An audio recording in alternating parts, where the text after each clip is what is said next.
వెళ్ళిపోయింది. అయితే నేను 9వ తరగతి పూర్తి చేయటం కొరకు మా పెద్దమ్మ గారి దగ్గర 1 సంవత్సరం పెరిగాను నేను.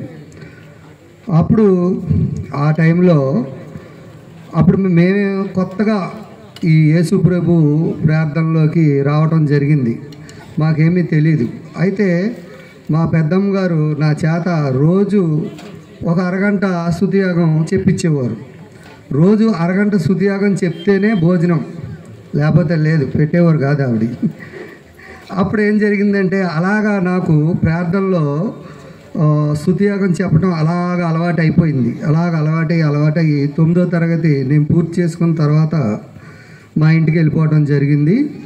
మా ఇంటికి వెళ్ళిపోయాక నా తల్లిదండ్రులు నాతో ఏమన్నారంటే, యేసు ప్రభులో మనం వద్దులే, పూర్వం మనం ఉన్న జీవితంలోకి మనం వెళ్ళిపోదామని చెప్పారు అన్నారు. అంటే నేను అన్నాను, అలా కాదు, నేను పెద్దమ్మ గారి దగ్గర చాలా నేర్చుకున్నాను దేవుళ్ళో, నేను ఆవిడ దగ్గర నేర్చుకున్నవన్నీ మీకు తెలియజేస్తాను, దాన్ని బట్టి మీకు ఇష్టమైతే నడుద్దామని చెప్పి మా అమ్మగారితోటి మా నాన్నగారితోటి నేను చెప్పడం జరిగింది.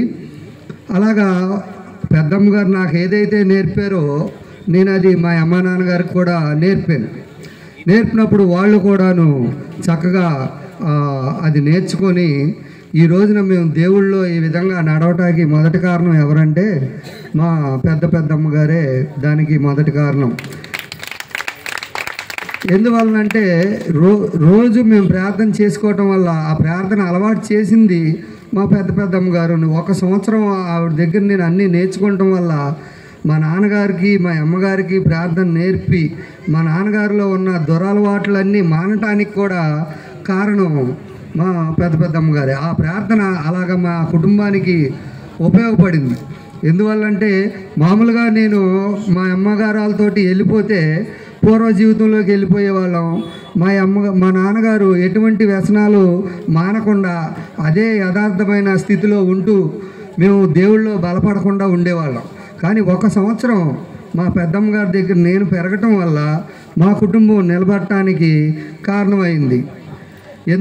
తర్వాత ఇంకో విషయం ఏమిటంటే, ఎవరైనా సరే ప్రార్థన చేసే ఒక మంచి వ్యక్తితోటి కొన్ని రోజులు గడిపితే ఎంత ఉపయోగమో నేను మీకు ఈ సాక్ష్యం ద్వారా అందరికీ తెలియజేస్తున్నాను. ఈ చిన్న సాక్ష్యం దేవుడు ఆస్వాదించబడును గాక. ఆమేన్.